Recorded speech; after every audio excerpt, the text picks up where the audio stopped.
Good evening, everybody, and welcome to tonight's regular meeting of the Temple City Council for Thursday, April 18th, 2019. Please rise as Pastor Billy Coyne leads us in the invocation, followed by our Pledge of Allegiance, which will be led by Kevin Beavers, Director of Parks and Rec. Let's bow. Lord, thank you so much for our time together tonight, and thank you for this wonderful place that we get to live, Temple, Texas.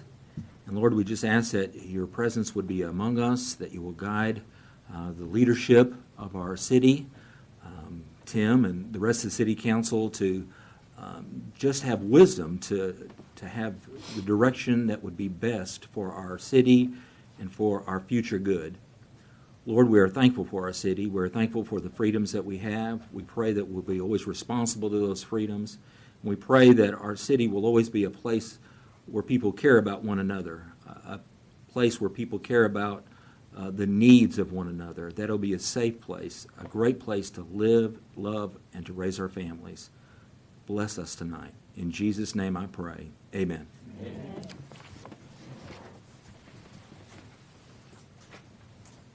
Join me in the pledge. I pledge allegiance to the flag of the United States of America and to the republic for which it stands, one nation, under God, indivisible, with liberty and justice for all.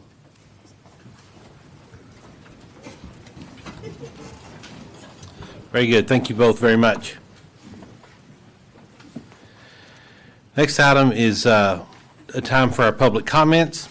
Citizens who desire to address the council on any matter may do so by signing up prior to this meeting. Public comments will be received during this portion. Please limit those comments to 3 minutes, and no discussion or final action will be taken by the council. We have one person that signed up, Mr. Lytle. If you'd please step to the podium.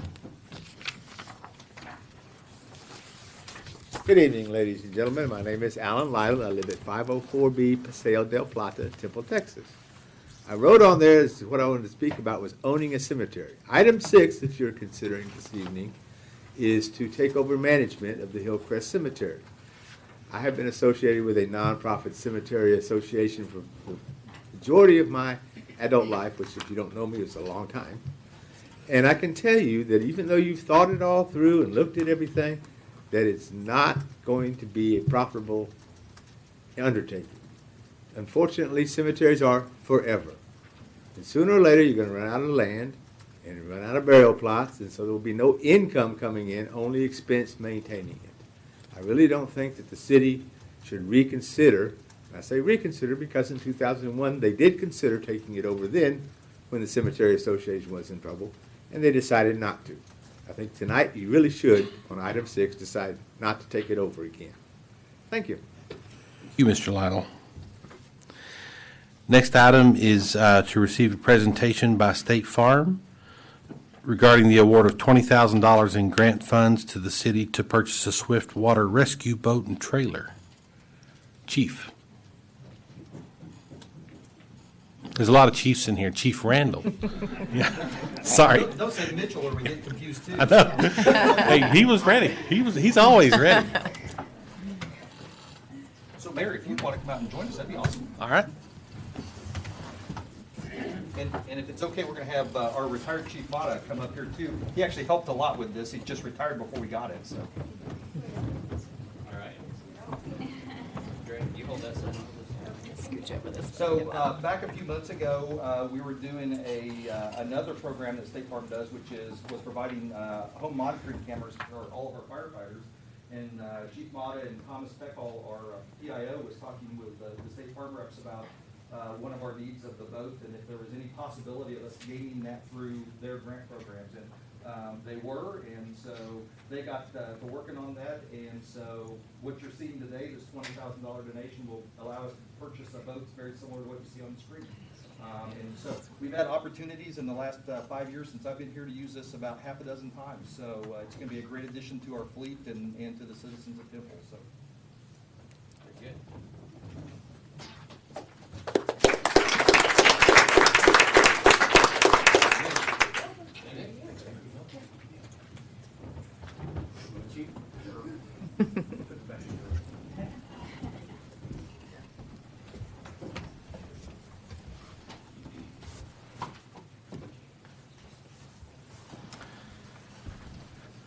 very appreciative of corporate sponsors like that that'll come alongside a nonprofit organization like us and provide what ultimately may be a life-saving device for one or more citizens. So thank you, State Farm, very much for that.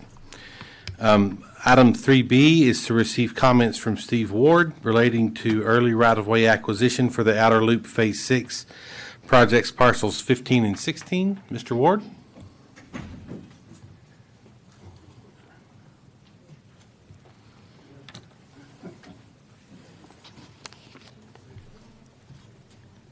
I got my clicker somewhere.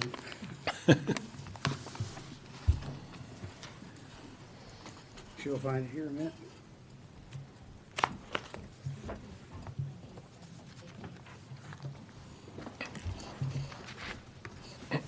Thank you very much. High-tech stuff here. My name is Steve Ward. I live at 4302 Charter Oak Drive, Temple, Texas. Good evening, Mayor Davis and members of the council. I wish to speak to you this evening regarding parcels 15 and 16 of the Outer Loop Road Project Phase 6, which I solely own, which is Resolution 9632-R on today's agenda, which is on the screen right now. But first, I would like to make a brief statement about my comments to this council at the March 21st meeting. Over the past year and a half of negotiations, nearly everyone I have met with regarding both the Outer Loop project and the Charter Oak Waterline project have acted, for the most part, with respect and understanding. I have tried to do the same. But I must ask this council to understand that after a person invests decades to retire to a peaceful and financially secure life that has been worked for, planned for, dreamed of, and most importantly, paid for, and that life is suddenly destroyed by the government, you tend to get a little emotional and react emotionally.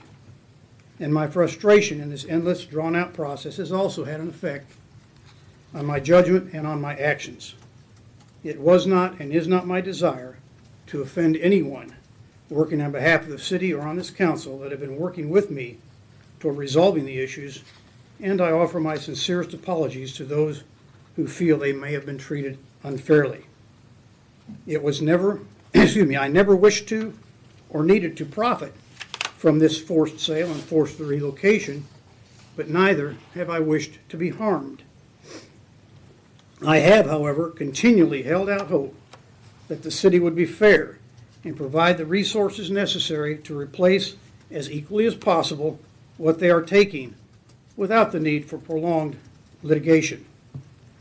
With that said, let's now look at the facts and figures of the issue at hand today, which is that part of the city's $300,000 offer approved by this council to purchase my property that pertains specifically to the driveway access easement, which is represented by the blue line on the screen in front of you. Of that $300,000 offer, the city's appraisal report on page 37 allows $14,724 as compensation for the driveway and the access easement, which runs parallel along the northeast boundary of my property.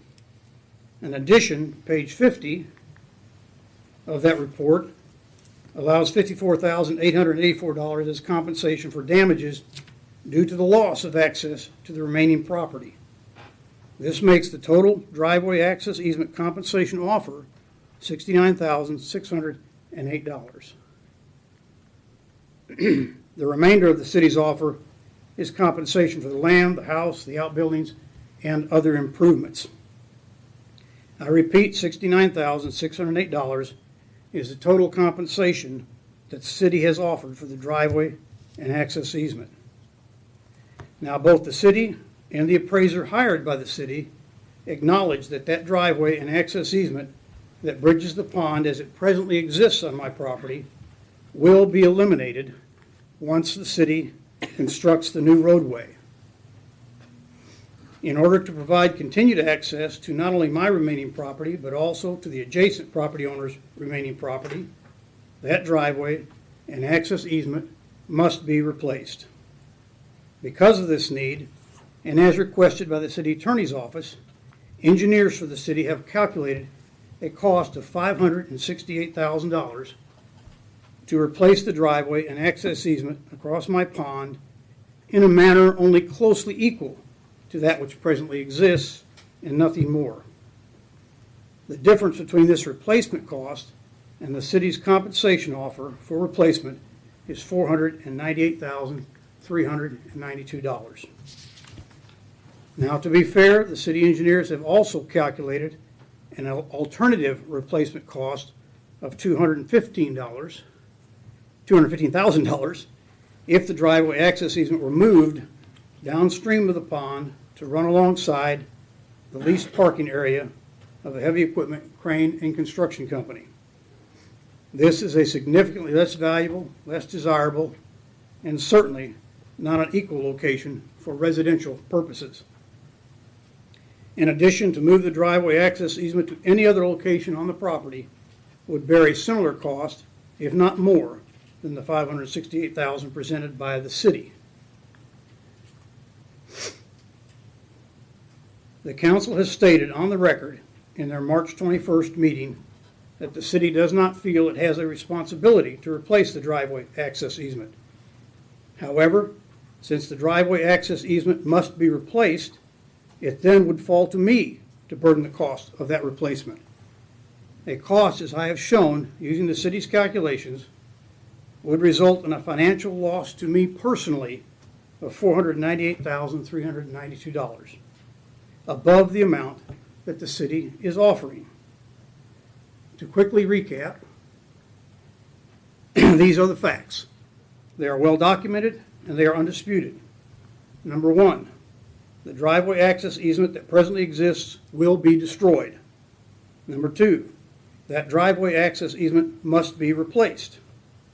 Number three, the city estimates the cost of an equal replacement to be $568,000. Number four, the city does not feel it is responsible to pay for that replacement. Number five, the city is only allowing $69,608, or 12%, as compensation for that replacement. Number six, the city therefore is asking me to subsidize their road project by $498,000. Council members, I submit that at this time in my life, I simply cannot justify absorbing or servicing a loss of that magnitude, nor do I believe I should be asked to. So in closing, I ask the council to consider two possible actions today. First, this property will not be needed by the city for many years in the future, as the council has already acknowledged. In addition, the city already owns and has for several years the entire right-of-way easement across my property that is necessary to construct the Charter Oak Waterline project.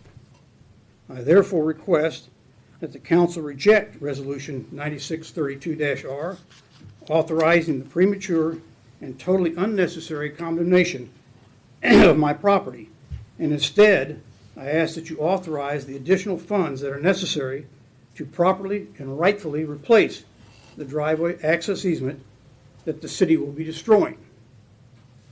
And second, while this forced sale and forced relocation process is entirely new and unfamiliar to me, this council must deal with these issues routinely on an almost daily basis. I find then that I must ask this council for its experienced advice and its guidance. If the city is unable or unwilling to fully fund the replacement costs of what they will be destroying, then I ask this council to please advise me, what else can I do to help reconcile the needs of this growing city with the needs and the rights of the individual property owner without plunging me into massive financial debt and insecurity? I thank the council for your attention today, and I will try to answer any questions that I hope you may have. Thank you, sir. Council, any questions on this item? You ready, Kayla? I'm happy to answer any questions as well now. I have some specific information, obviously, related to the item in the presentation for item 9. I'm happy to give that presentation now if you all would like to move item 9 up to this point in the meeting, or we can wait and go through the rest of the agenda and close with item 9. So either way is fine with me. Why don't we go ahead and move that item up? Sure. I think for, that way, we're all, Mr. Ward's comments are all fresh on our mind as we go through this item. I think that'd be the wisest choice.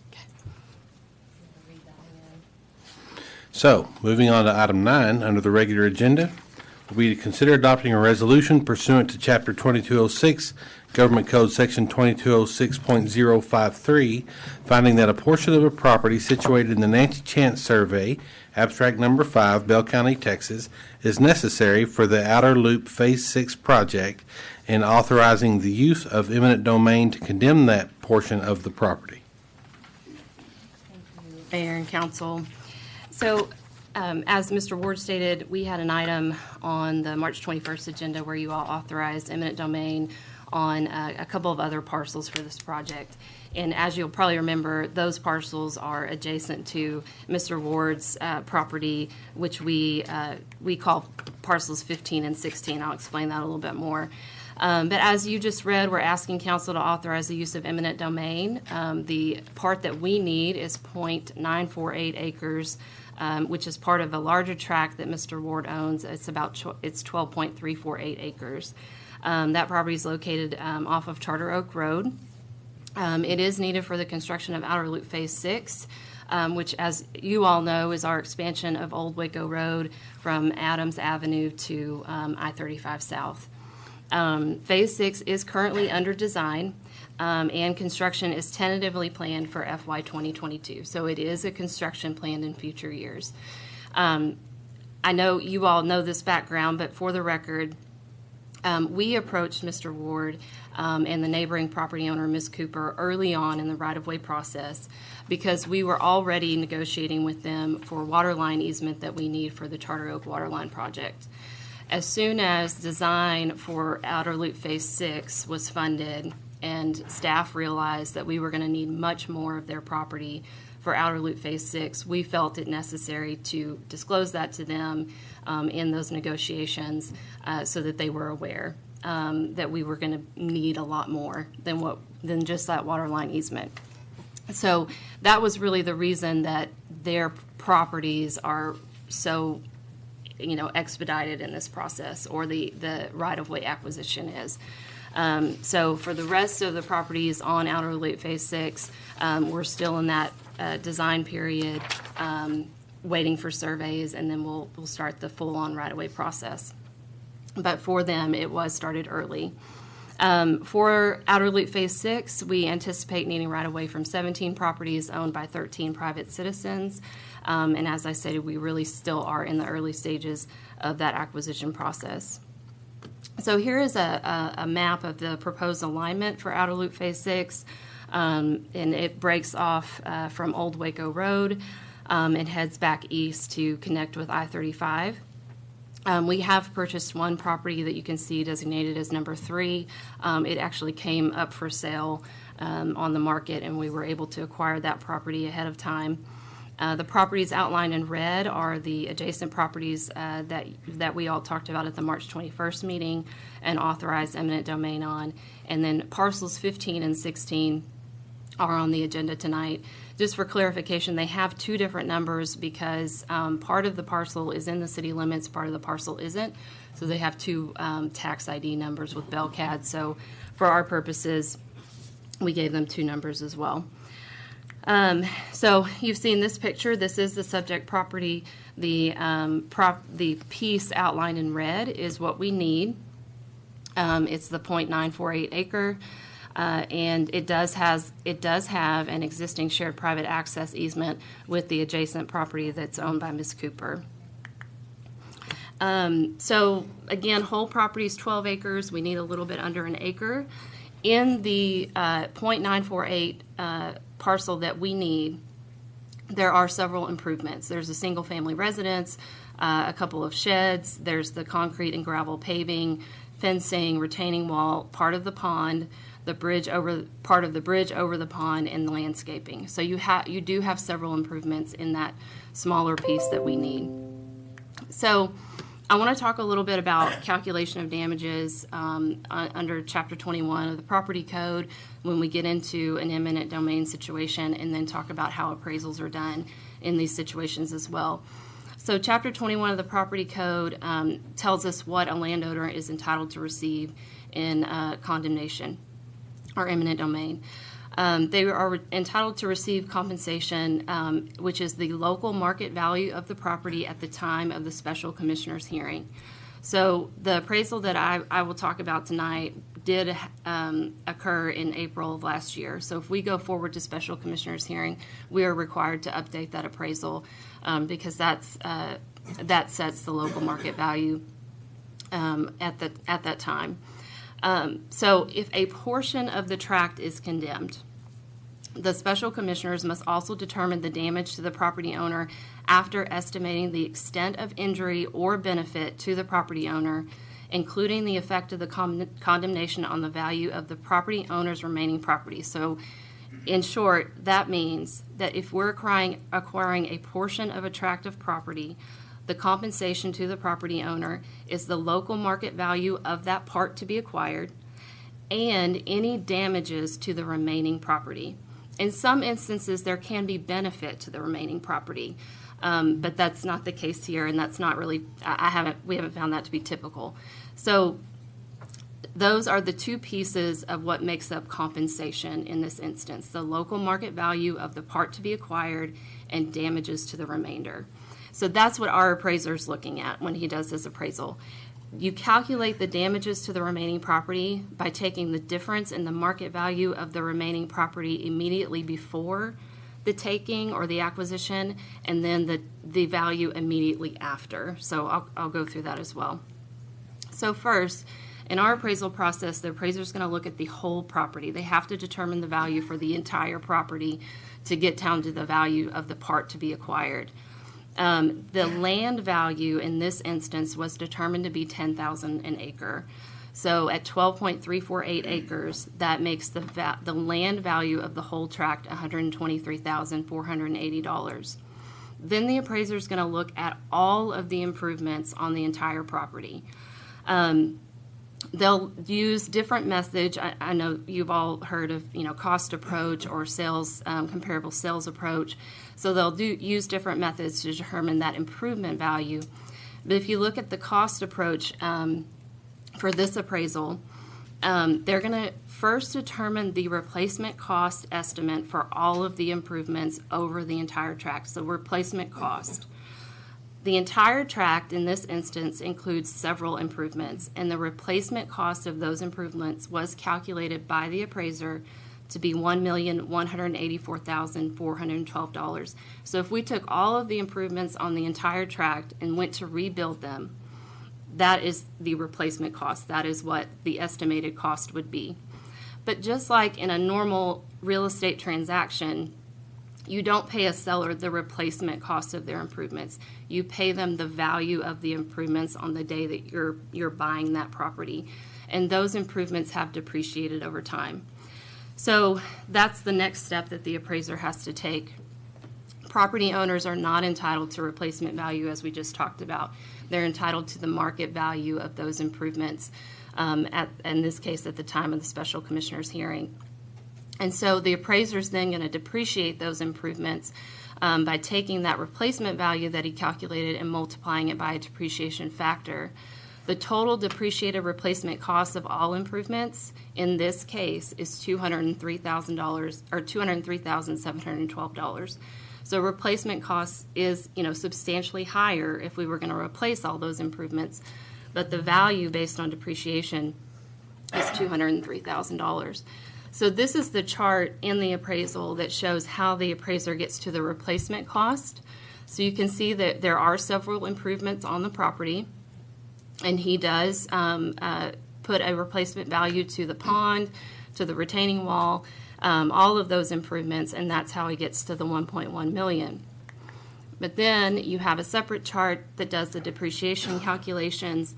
This takes those estimated cost new of all of those improvements from the previous chart, uses that depreciation factor to come to a depreciated cost for those improvements of the $203,000.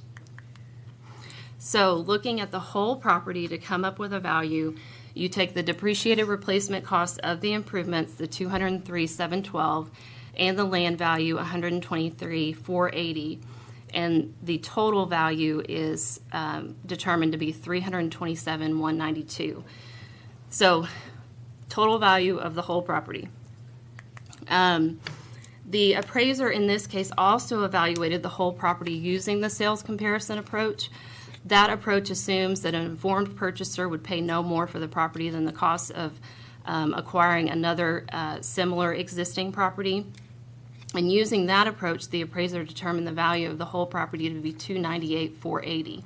So under two different approaches, you have a whole property value of either $327 or $298. The appraiser noted that the cost approach and the sales comparison approach each had weaknesses when valuing the property, so he placed some weight on both of those approaches and ultimately came up with a whole property value of $315,000. I'm sorry. So whole property is determined to have a value of $315,000. So now in the appraisal, you get to the calculation of the value of the part to be acquired. So again, land value is $10,000 an acre. The appraiser determined it to be $10,000 an acre. In this instance, we need the 0.946 of an acre, so the land value of the part to be acquired is $9,460. The improvement value of only those improvements within the part to be acquired, so you're just looking at the improvements in that 0.946 of an acre. Using those values previously established, those depreciated values that were previously established for the whole property, the appraiser came up with $136,636 for the value of those improvements in the part to be acquired. When you add those two numbers together, the value of the part to be acquired, the market value of that part, is $146,096. But that's only one piece of the compensation that the property owner is entitled to. That's the market value. The other piece is determining damages to the remainder. So the value, again, of the part to be acquired has been determined. They're going to determine damages to the remainder. And as I stated earlier, to do that, the appraiser takes the difference between the value of the remainder immediately before the taking and the value immediately after. If the value of the remainder goes down after the taking, the property owner is entitled to those damages, the difference in that number. So in this case, we know that the whole property value is $315,000. That we know the value of the part to be acquired is $146.96. So you subtract that from the $315 to get the value of the remainder before the acquisition. So the value of the remainder before the acquisition is $168,904. The remainder property is approximately 11.4 acres. It will no longer have those residential improvements. Using the sales comparison approach, the appraiser determined that the remainder after the acquisition would be worth $7,500 an acre, so less than the $10,000 that he calculated before. So the value of the remainder after the taking does go down to $85,515, and that's just taking 11.4 acres times $7,500. So for damages to the remainder, we know that the value of the remainder before the taking is $168,904. The value of the remainder after goes down to $85,515. So the difference between those two numbers is the damages to the remainder, and that's $83,389. That's the other piece of the compensation that the property owner is entitled to. The appraiser noted that part of the damages was the loss in value to the remaining pond, the retaining wall, and the landscaping. And these improvements had no value above the land value because the portion of the property that they utilized would no longer be accessible. So the part of the property that currently provides access, that the bridge currently provides access to, will not be accessible any longer because the bridge will be gone. That doesn't mean that that part of the property is no longer accessible. It's accessible from other parts of the property. But the bridge no longer has value to that property because it doesn't provide that access. So there are damages because of that. So, so state law, again, when a portion of the tract is acquired, the compensation of the property owner may include the local market value of the part to be acquired, which the appraiser determined to be $146,096, and then damages to the remaining property, $83,389, for a total just compensation of this case of $229,485. So I think the biggest point to make here is a property owner, it's not replacement costs that we're looking at. It is, you know, these types of transactions are what you, even though we are not in a normal, you know, arm's length transaction where you have a willing buyer and a willing seller, you're looking at the value of those improvements and the value of the land on that day. It's not replacing what already exists out there. And so the initial offer was sent to Mr. Ward in August of 2018 at the appraised value, which, I mean, all of our initial offers start at the appraised value. And then in September of 2018, Mr. Ward did send a counteroffer of $324,227 after many meetings and months of negotiation, because as you all know, this property is really very, you know, entwined with the adjacent properties. So there's a lot of things to be considered. We asked council to authorize the payment of $300,000. Now, we did have discussions with Mr. Ward about whether the city could rebuild that access. And I think that you all know when we're doing these negotiations, they're hard. And we try as hard as we can to make the property owner feel comfortable with whatever deal we ultimately come up with. And so as a way to see if we could make this work, we asked KPA to come up with an estimate of how much it would be to rebuild that access. So as he stated, those numbers are high. And in addition, on the adjacent property, there was, and this one as well, there was a request to pay more than appraised value. So considering the request to pay more than appraised value plus an additional, you know, even $215,000 for the rebuilt access, took us to a point where I feel like the best approach is to go through the condemnation process. Ultimately, the special commissioners and a judge are the ones that can best determine the compensation that the property owner is entitled to. And I want to say that I think staff, and I know you all, we want that. We want what the property owner is entitled to, and that's the number that we want to get to. And in this case, because of the uniqueness of the property, the access issues, I think that's best determined by special commissioners or ultimately a judge if that's what it takes. And I realize that that can be a long, drawn-out process. We don't want that and want to move it along as quickly as we can. But that's really ultimately our goal, is to determine what that number is and what that just compensation is. But I wanted to explain that appraisal process because it is looking at really those two components of just compensation. The property owner has not provided a separate appraisal for consideration. We tell property owners, we encourage that. That allows, you know, us another piece of information that we can look at. And as I said, in this case, we really do feel like going through the special commissioner's hearing and that process is the best method for determining value here. And we will update our appraisal, as I discussed earlier, before that hearing, if you all authorize eminent domain. So at this time, staff is requesting that council authorize the use of eminent domain for this parcel. We did send a final offer on April 11th. If, according to law, if that offer is not accepted within 14 days and you all authorize the use of ED, then we can proceed. Again, the parties can continue to negotiate even after the proceedings have been filed, and we do that very often, even after eminent domain is authorized. So I know that was really long and detailed, but I'm happy to answer any questions that you have. Thank you, Ms. Landeros. That was a lot, but it's a thorough reevaluation of this process. So, council, do you have any questions or comments regarding this issue? I have one brief question. On the April 11th or offer that we gave to Mr. Ward, we've not heard back.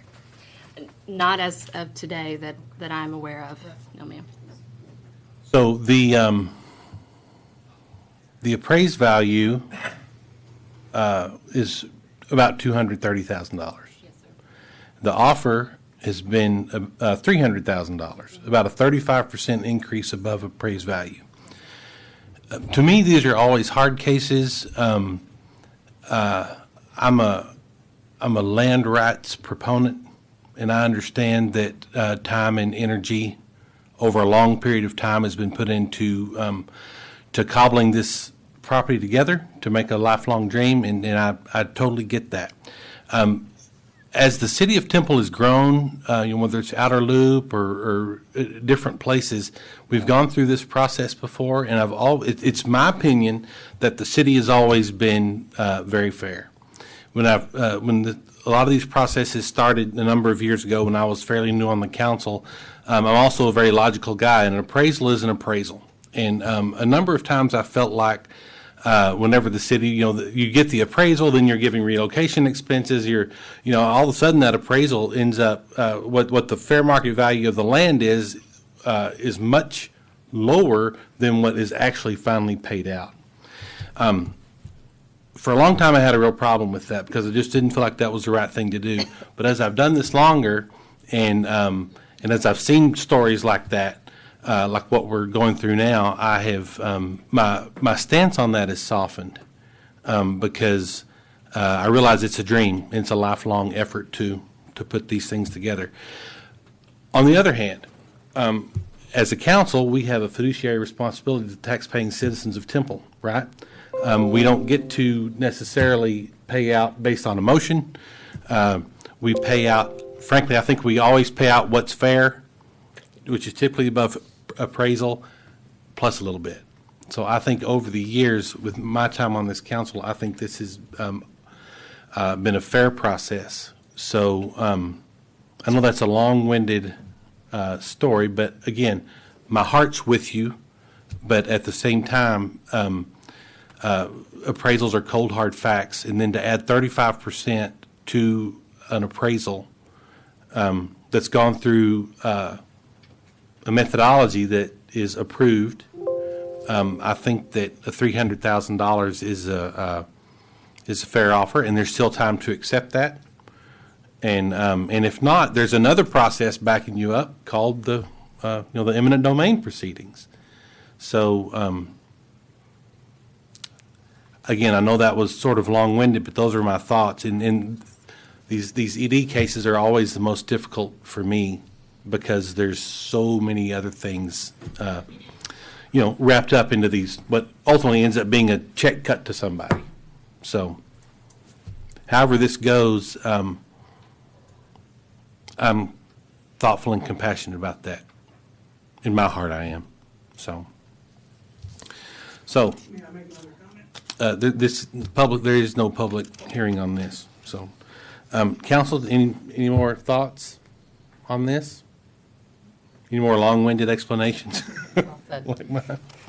Okay, then at this time, I will entertain a motion on item 9. And council, you do have special language provided at your seat.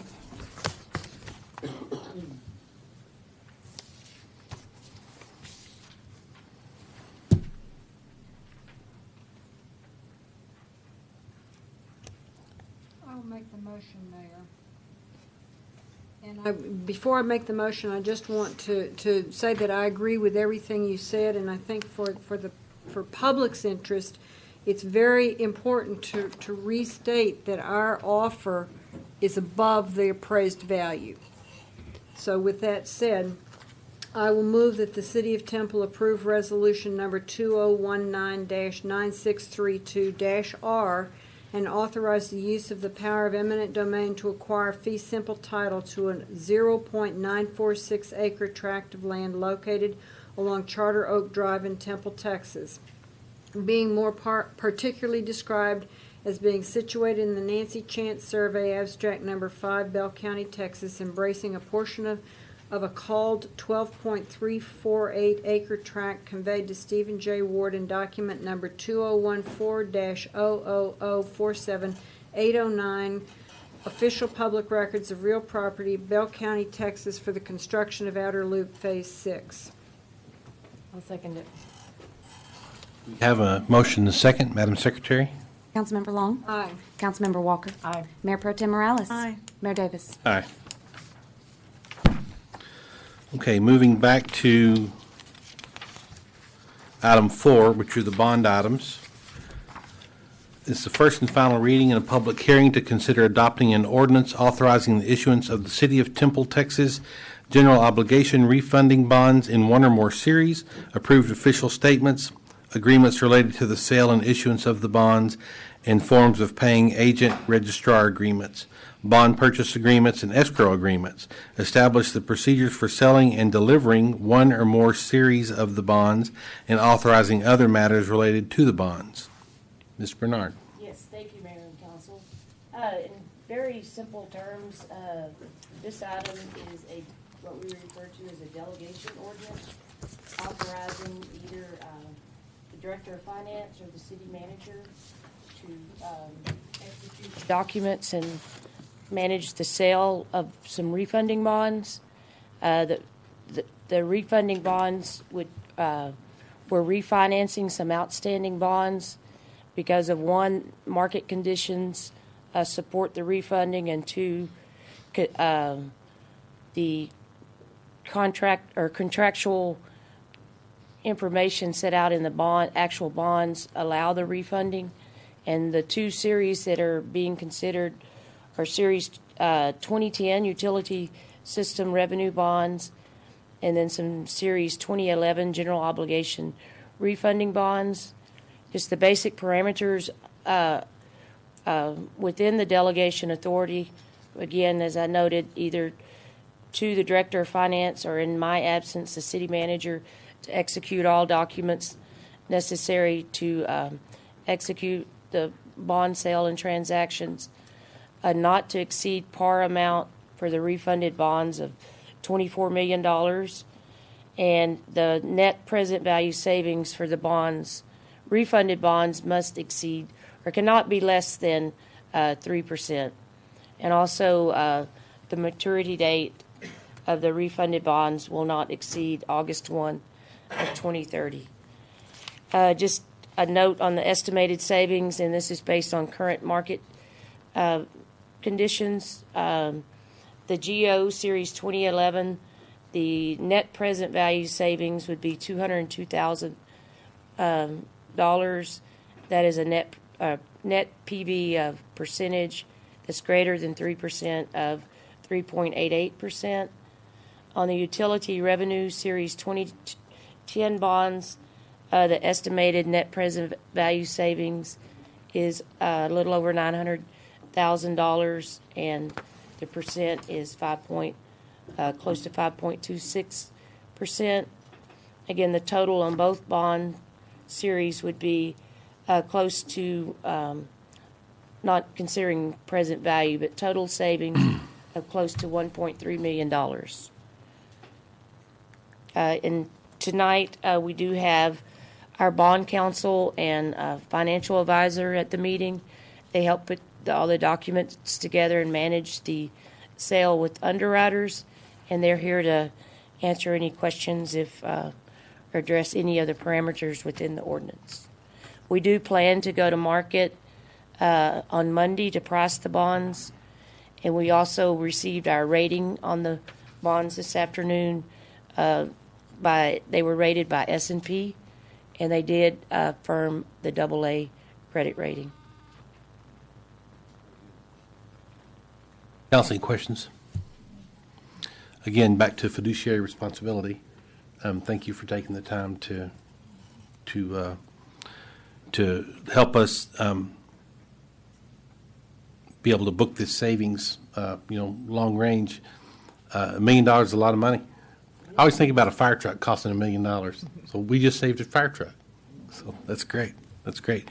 As said earlier, this item is, you'll get a couple of cop Smiling cars. back there.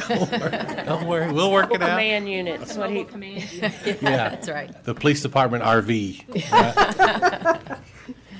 So this item is subject to a public hearing. At this time, I'll open that public hearing. Anyone wishing to speak on this matter may do so. Please step to the podium and state your name and address for the record. Anybody?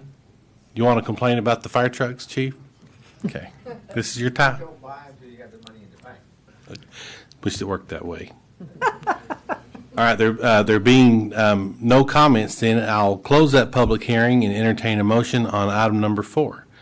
I'll make a motion to approve item 4. Second. We have a motion and a second. Madam Secretary? Councilmember Long. Aye. Councilmember Walker. Aye. Mayor Pro Tem Morales. Aye. Mayor Davis. Aye. Moving on to the consent agenda, all items listed under this section are considered to be routine by the City Council and may be enacted by one motion. If discussion is desired by the council, any item may be removed from the consent agenda at the request of any council member and will be considered separately. Council, this is item 5A through 5F. Are there any items that you wish to remove for special consideration at this time? No. All right, then if not, I'll entertain a motion to approve the consent agenda, which is items 5A through 5F. Motion to approve. Second. You have a motion and a second, Madam Secretary? Councilmember Long. Aye. Councilmember Walker. Aye. Mayor Pro Tem Morales. Aye. Mayor Davis. Aye.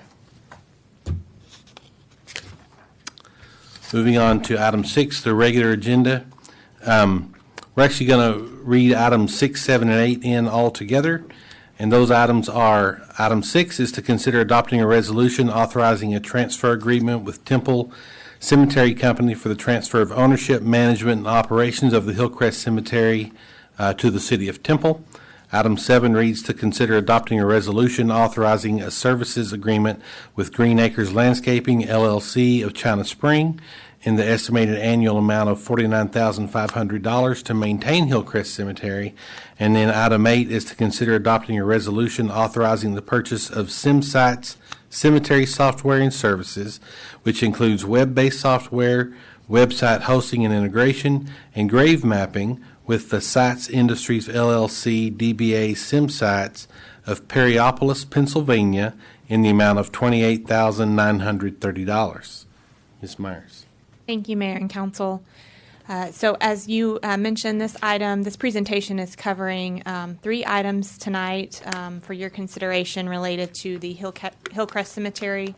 Item number 6 on the agenda is the transfer agreement, and so the other items 7 and 8 are contingent upon your approval of item number 6. Just a little bit of an overview of the topic. Hillcrest Cemetery is approximately 70 acres. Based on the information we have, we believe that there's somewhere between 16 and 18,000 burials. The marked burials date back to the 1870s, so it is a historic cemetery and is very important to the history of our community. Since 1884, the cemetery has been owned and operated by a not-for-profit cemetery association. That association is called the Temple Cemetery Company, and it is overseen by a volunteer board of trustees. The Temple Cemetery Company is the name of the organization. Hillcrest is what the cemetery is called, so the agreement would actually be with the Temple Cemetery Company. The city does have a history of financial support to the cemetery. Based on the information that I was able to pull up, I believe the earliest year that we provided a grant to the cemetery for operation and maintenance support was FY 2011. That year we provided a grant of $20,000. That amount has increased over the last several years, with the most recent past fiscal year being a grant allocation of $50,000 in 2018. in the FY19 adopted budget, you also have a $50,000 allocation set aside for the support of the cemetery, though those funds have not been dispersed to the cemetery because of the conversations we've been having. So several months ago, staff met with the chair and the vice chair of the cemetery board at their request. The board members had expressed to us that they had concerns that the cemetery would not be able to sustain their operations with the current level of revenue they were receiving. So they were asking the city to two things, either to consider increasing our annual contribution, their initial request that we doubled the contribution to $100,000 per year, or alternatively to consider taking over the ownership and maintenance of the cemetery. So after some initial evaluation following that meeting, I presented you some options for your consideration at one of your work sessions in December of last year. Just as a reminder, the three options that we discussed, of course, we could stay the course, continue granting the $50,000 per year that was budgeted. We could increase that grant amount, or we could also consider assuming the ownership and management of the cemetery. The discussion at the December City Council meeting really centered around option 3, around pursuing the city assuming the ownership and management of the cemetery. I told you at that time that staff needed a few more months to really fully develop a plan. If we were going to move in that direction, we needed to do some title and survey work, and then further work with the cemetery board, get some staff training underway, investigate software purchase opportunities, develop policies, and a host of other steps to get us there. At the end of the March 21st, I brought the item back to you in your March 21st City Council work session to really present staff's final recommendations and final plan based on that work we had been doing since December. So just as a reminder, the current operation of the cemetery, the cemetery operates with one employee on the payroll who works approximately 30 hours per week. They also have a contract employee who provides office support around 20 hours per week. They have another contracted employee who performs maintenance work, and then they contract out the mowing of the cemetery, and that contract's approximately $50,000 a year. You can see on the screen a summary of the key revenues and expenses based on the current operation of the cemetery. This information is based on a 3-year average based on the records that the cemetery provided us. The proposed operation of the cemetery, which is reflected in your agenda item tonight, is that we have a current employee of the city temporarily assigned to the cemetery to provide some oversight and management, that we add an additional position to our Parks and Recreation Department, an administrative assistant, who especially for the first year or two would be heavily focused on the cemetery as we are anticipating needing to do quite a bit of work around the records and kind of just getting everything organized. And then moving forward, I anticipate that administrative assistant position would be able to take on additional duties in the Parks Department, so would not be just 100% focused on the cemetery, but at least initially would be heavily involved. Kayla and her office has generously agreed to provide some additional support for the cemetery as well. So we're really pulling together some existing resources. And so my request and my proposal to you, if we want to take on the operation of the cemetery, we do need to add one full-time staff person to that. Otherwise, we can redeploy some of our existing resources to help support that effort, especially in the early years as we're getting records into the system and other items taken care of. I also would recommend that we continue to contract out the mowing of the cemetery, and in anticipation that this action might occur tonight, we did bid that work out. So item number 7 on your agenda tonight, should you choose to approve item number 6, would be a recommendation to award services agreement for the maintenance of that of the mowing services for the cemetery. A few notes for consideration. I've said this a couple of times, and I just want to remind you all that the annual budget does not include unforeseen items. We feel like the records, there's some incomplete records after more than a century of operation in a kind of nonprofit, volunteer oriented role. The cemetery certainly went through periods where there was, less detailed record keeping than others, and so we have some work to do. So I do anticipate that there's unforeseen items that are going to come up. The budget for this year that we're proposing as a budget amendment, should you choose to approve item number 6, does not include any major maintenance items such as road repairs, drainage work, et cetera. I do anticipate that there are needs like that at the cemetery. Our initial work has led us to kind of estimate at least $60,000 in some short-term capital type needs. So that budget, again, those items are not included in the budget that is before you tonight. We would prioritize those. Should you move forward with this item, we would take those needs and include them in our regular budget process for FY20 and prioritize those against other needs in the city and make our recommendations when I file my proposed budget with you in June this year. Also to note that it's not uncommon for cities to own and operate cemeteries. Many of our peer cities, including Killeen, Waco, San Marcos, and College Station, do have city-owned and operated cemeteries. And for Kevin's benefit, they're almost always found under the Parks and Recreation Department, and that is my proposal and my recommendation to you is that if you do approve this item, that the cemetery falls under our Parks and Recreation Department under the management of Kevin and his team, and that the advisory board for cemetery issues be the Parks Advisory Board that is appointed, of course, by council. So you have, again, as I mentioned, you have 3 action items on the agenda tonight associated with the cemetery. The first one being the transfer agreement.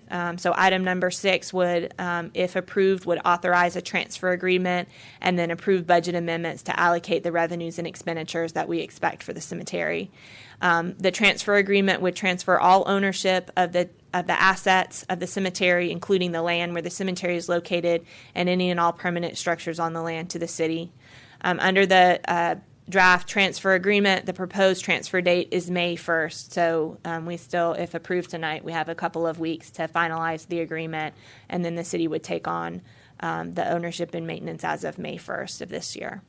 Item number 7, again, if you would only be considered if you favorably considered item number 6, and that would be to authorize a services agreement with Green Acres Landscaping. The estimated annual amount of that contract is just under $50,000, so $49,500, and again, that's for ground maintenance for mowing at the cemetery. And then item 8, again, contingent upon your approval of item number 6. I'm also recommending that we purchase software that is specific for cemeteries. I think that will help us greatly in organizing the records and mapping the cemetery, and will help us to provide an enhanced level of customer service. We'll be able to provide those access to those records online once we get everything cleaned up, so that people who are visiting lost loved ones or who are doing historical research, will have easy access to those records. The initial cost of that software is just under $29,000. There is also a yearly ongoing cost that's right under $5,000, but the primary purchase is a 1-year annual, a 1-year amount. That concludes my presentation, or I'm sorry, it does not. A couple of follow-up items. I would recommend that we adopt some policies around the cemetery. I told you when we met in March that we would workshop that tonight. We're not quite ready to do that. Kevin has been working diligently with a group to get a draft ready, and then after he and I were visiting a little bit more, we felt it prudent that that go through the Parks Advisory Board for their review and recommendations to you before it comes to you. So our new timeline for that would be workshopping that in June, the June 6th council meeting, after the Parks Advisory Board has a review of it and provides their recommendations in May. And then on June 20th, we anticipate an action item to approve those policies and any associated fee changes. So that concludes my presentation. I will be very happy to answer any questions that you have. Again, this is 3 separate action items. You will need to take them separately. And again, if you favorably consider 6, then you can move on to 7 and 8. Otherwise, those can be tabled because 7 and 8 are contingent upon 6.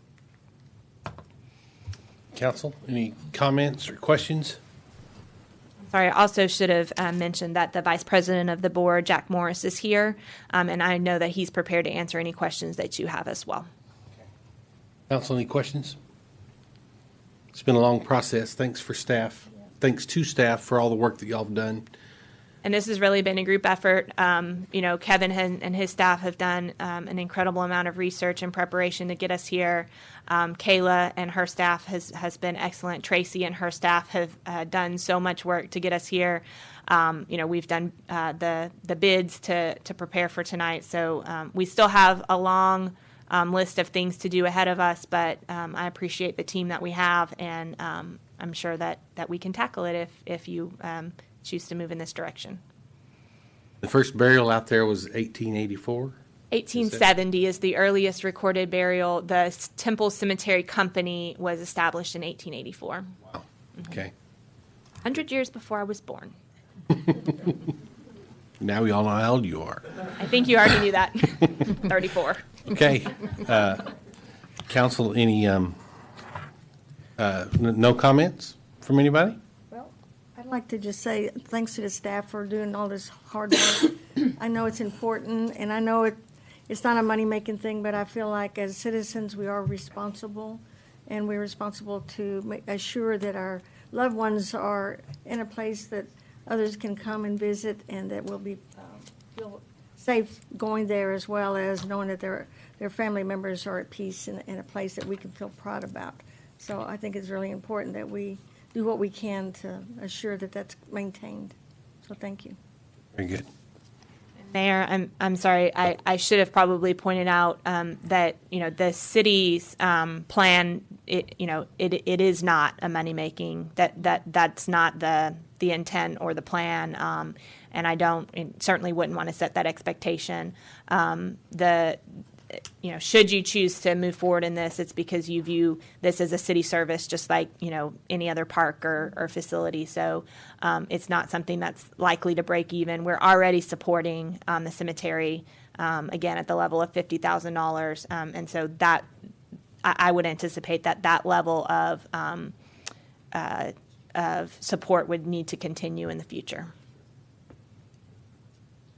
Okay, with that then, I'll entertain a motion on item 6, which is to approve the transfer, ownership, management, and operations of the Hillcrest Cemetery to the City of Temple.